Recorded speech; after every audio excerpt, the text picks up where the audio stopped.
Hi folks, here's my Dallas B that I will be selling on eBay.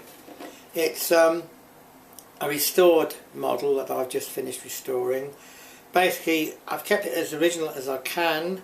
I've replaced the friction tuners, so these are now do the tuning nice and smoothly, but they hold the tuning. I've put a new nut here. I've adjusted the action so it's a low action. That means the height of the strings above the fingerboard isn't very high. But I will supply a couple of bridges so you can change the action. Basically, the lower the action, the easier it is to strum, but it's not so loud. So if you want more volume, you just higher the action. What I did, which was interesting, I put a Gibson type tailpiece on the end. Can you see that? Here.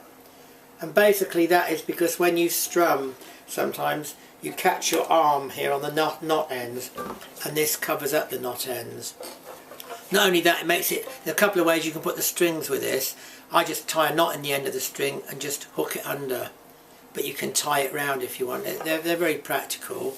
A couple of nice things about the Dallas B. One is you can remove the back by this centre screw, which is really easy. It's got a strut then across where it goes to.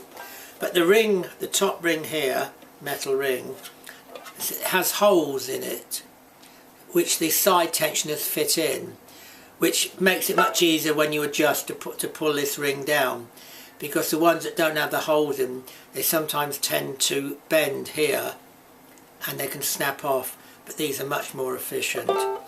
And also this ring, it's a lovely made piece of metal, this, because there's a gap under here where the actual end of the skin slides into. I don't know if on most banjo, if you look around here, you can actually see the end of the skin, but with these they're hidden under here, so it's much neater. These are fabulous little models. I think they're not just for beginners, for all sorts of people. They're not very heavy, which is nice. A lot of the very expensive ones are a bit heavy. In fact, this is a Dallas B. Up behind me somewhere I've got a Dallas D, which I very rarely use because I find it too heavy. These fit lovely and play nicely. Now I will be putting this on eBay for you to have a bid on, and you might get this at a good price because when I auction things I don't have a buy it now, or I don't have a reserve. But this one is missing the George Formby badge. On here it would have had a little badge. Now a lot of people that buy these banjo ukes are collectors, and they sort of basically hang them on the wall. So the fact that this one doesn't have the badge means some of you there that would like a Dallas B, but you want to play it and you don't mind not having that badge there, you might get it at a good price. And to be honest with you, the badge doesn't really do anything, doesn't make it sound nicer, although it's quite pretty, I suppose. And on the original spring I had the sort of George Formby signature, but I will let you have that anyway. I'll give you the original skin and you might want it. And this is tuned to G, C, E, A, G, C. And whoever buys this, I'll supply a tuner with it, one of these. Very easy to use, which I'll explain how to use it if you would like me to. And originally these would have been played to the slightly higher tuning, which would have been A, D, F sharp, B.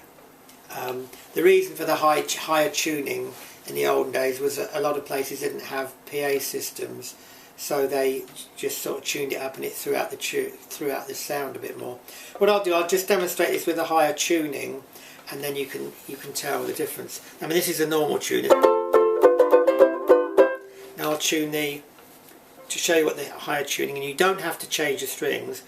I'll tune the G to A, C to D,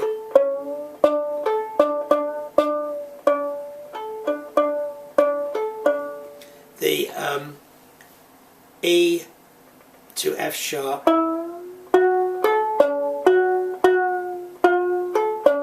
and the A to B.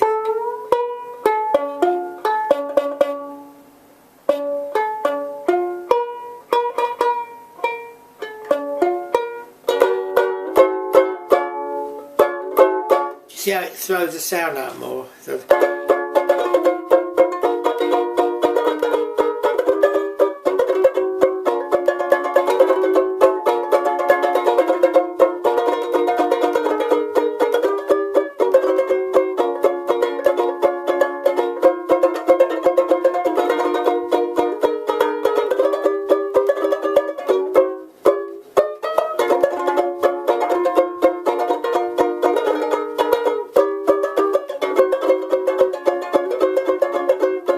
by the way, this comes with my own style of strings, which aren't as loud as the Ukulele's. But if you want volume, a bit more volume, you put the Ukulele's on. They're about twice as loud.